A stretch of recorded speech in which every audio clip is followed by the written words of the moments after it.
This is Economy Watch, what you need to know about New Zealand's economic life today. Brought to you by interest.co.nz. Kia ora, and welcome to Monday's Economy Watch, where we follow the economic events and trends that affect Aotearoa. I'm David Chaston, and this is the international edition from interest.co.nz, and today we lead with news. All eyes are on some well-signalled and massive fiscal stimulus due for release in China. When it is announced, it'll overshadow everything else. But this week will also feature a wide range of other economic data released. Top of the list will be September's PMI data from China, the US and the EU amongst others. Japan will chime in with its industrial production and retail sales data. The EU will also be releasing inflation data, as will South Korea. And the US will have more labour market updates and end the week with its key non-farm payrolls report. In Australia, it'll be all about building consents and retail trade. Locally, it'll be all about the September housing market reports, plus the Wednesday full dairy auction. But don't forget the following week, when the RBNZ will be releasing its OCR decision, so that will dominate this week's background outlook.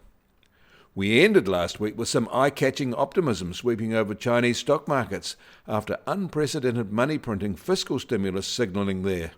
That came as their central bank made some significant monetary policy changes.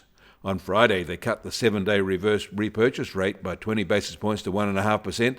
They also cut the reserve ratio requirement by 50 basis points, the second reduction this year, bringing the average weighted reserve ratio requirement for financial institutions to around 6.6% after the cut. They clearly needed it. Construction firms are failing at a much faster rate now. And Hong Kong and Shanghai equity markets may be roaring in anticipation of the coming stimulus, but Chinese industrial profits are weak. For the 8 months to August, they're a touch less than the same period last year. For August alone, they're 23% lower than the same month in 2023. In Japan, they're about to get a new prime minister, a self-acknowledged policy wonk, and someone who has been at the outer of the main political establishment for years. He will now be at the centre. Shigeru Ishiba is to make the economy his top priority, signalling plans to lighten the burden of rising prices. Markets are expected to react when they open later today. In Taiwan, consumer sentiment rose in September to its highest level since March 2020.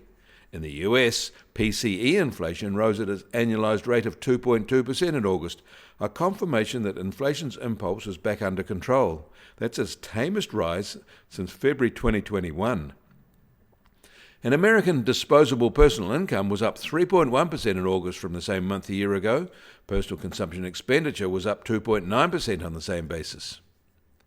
And the final September reading of the University of Michigan Consumer Sentiment Survey was released over the weekend, and it was revised up from the flash result. The main reason for the increase was higher confidence in the present conditions part of the survey. The survey is now at a 5-month high. US wholesale inventory slipped in August from July, but are up less than 1% from a year ago. It was similar for their merchandise trade deficit, down in August from July, but up from a year ago. Nothing in these second-tier data releases alters the expanding track of the giant American economy, though. EU sentiment is broadly stable in September. Firmer consumer sentiment was offset by a slight weakening in business sentiment in the month. In Australia, they issued an unusual warning late last week. Electricity supply from solar rooftops was destabilising their distribution networks because of oversupply.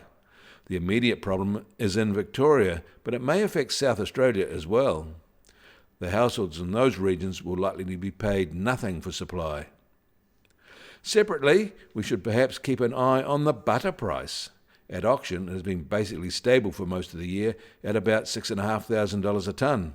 But the EU butter price has risen to $7,200 a tonne since July. Either the global dairy trade price will shift up strongly or the EU price will fall sharply. It might be the latter because we saw a 5% fall in the last few days of last week. The US Treasury 10-year yield is now at 3.75% and down 1 basis point from Saturday. And the price of gold will start today at $2,658 an ounce and up $15 from Saturday and back near its all-time high. And oil prices are up 50 US cents at just over $68 a barrel in the US, while the international Brent price is just on $72 a barrel. And the Kiwi dollar starts today at 63.4 US cents and down 10 basis points from Saturday. Up more than a cent, though, from this time last week. Against the Aussie, we're little changed at 91.9 Australian cents. Against the euro, we've slipped 10 basis points to 56.8 euro cents. That all means our trade weighted index starts today at just under 70.6 and down 15 basis points from Saturday. And the Bitcoin price starts today at $65,683 and down 0.3% from Saturday. Volatility over the past 24 hours has been very low, at just on plus or minus 0.4%. You can find links to the articles mentioned today in our show notes, and you can get more news affecting the economy in New Zealand from interest.co.nz. Kia ora, I'm David Chaston, and we'll do this again tomorrow.